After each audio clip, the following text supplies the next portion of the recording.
നമുക്കൊക്കെ നമ്മുടെ ബാപ്പ നല്ല പേര് ഇട്ട് തന്നിട്ടുണ്ട്. ഏറ്റവും നല്ല പേര് അള്ളാഹുവിനെ കൂട്ടിയുള്ള അബ്ദ് കൂട്ടിയിട്ടുള്ള പേരാണ്.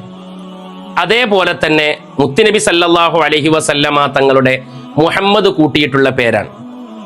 ആ പേരിനെ പലപ്പോഴും ബർക്കത്തിനു വേണ്ടി മുഹമ്മദ് എന്ന് പേരിട്ട് കഴിഞ്ഞാൽ പിന്നീടത് മൈമി എന്നും മമ്മു എന്നും മാമു എന്നും ഒക്കെയാക്കി ചുരുക്കപ്പേരിൽ ഓരോരോ ആളുകളും വിളിക്കുന്നുണ്ട് എങ്കിൽ ആ പേരിനോട് കാണിക്കുന്ന, മുത്തുനബിയോട് കാണിക്കുന്ന ഏറ്റവും വലിയൊരു അദബ് കേടാണ് എന്ന് നാം മനസ്സിലാക്കുക.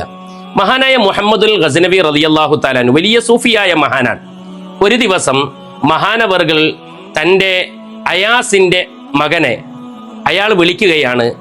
അയാസിൻ്റെ മകനെ വെള്ളം കൊണ്ടുവാ എന്ന് പറഞ്ഞു. വുളൂ ചെയ്യാൻ വേണ്ടി വെള്ളം കൊണ്ടുവാ എന്ന് പറഞ്ഞു. ഇതെല്ലാം അയാസ് എന്ന് പറയുന്ന പിതാവ് കേൾക്കുകയാണ്.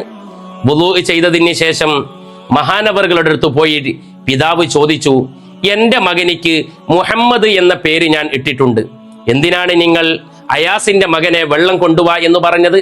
അപ്പോൾ മഹാനവറുകൾ പറഞ്ഞു, എനിക്ക് വുളൂ ഇല്ലാത്ത സമയമായിരുന്നു, ശുദ്ധിയില്ലാത്ത സമയത്ത് എൻ്റെ നബിയുടെ പേര് ഉച്ചരിക്കാൻ ഞാൻ നാണിക്കുന്നു എന്ന് മഹാനായ മുഹമ്മദുൽ ഗസ്നവി റളിയല്ലാഹു തആല അൻഹു പറഞ്ഞിട്ടുണ്ടെങ്കിൽ നോക്കൂ പ്രിയമുള്ളവരെ, പേരിനെ പോലും